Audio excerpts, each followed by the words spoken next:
Good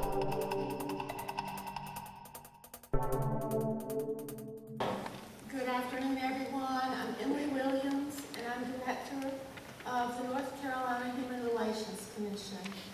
And I'm very pleased and honored to be here today and to be a part of this service.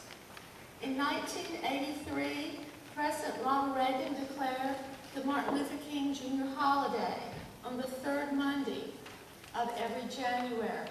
And that date was chosen because that Monday was very close to January the 15th, the birthday of Dr. King. Since that time, we certainly reflect on Dr. King's philosophy throughout the year, but we began to focus on that in January. So today, as state employees, we join together to celebrate Dr. King's birthday, but more importantly, to share his vision and to celebrate what his vision has meant to us in each one of our everyday lives. Because all of us have suffered injustice and inequity, and we know in our hearts how much injustice and inequity hurts us. And all of us have experienced unrest, whether it's in our personal lives or in our community. We know how unsettling that is. And it's because of those experiences that we've all had that we can relate to Dr. King's philosophy, and we want to live together and flourish in peace. So today, as we reflect on the past, we really do focus on the future and what we can do and recommit to fulfilling Dr. King's legacy. This year, the Martin Luther King Commission, this is a commission that's provided for and supported by the North Carolina Human Relations Commission and the Department of Administration, issued a request for proposal for grant applications. And the theme of our grant program was content of character, which you've heard a lot about today.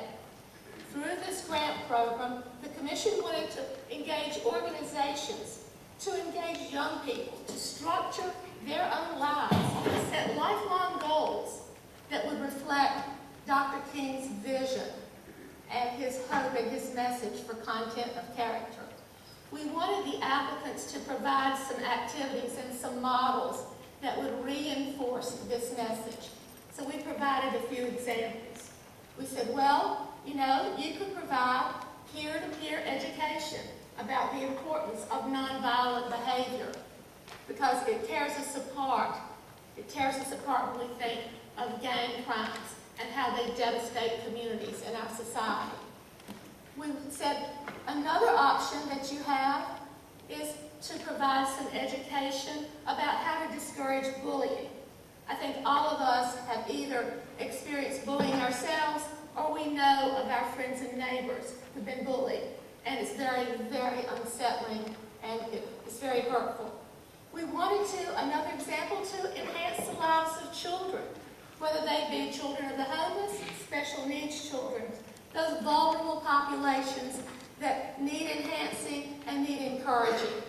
And we wanted to encourage models to show us how we should live together in a culturally diverse society.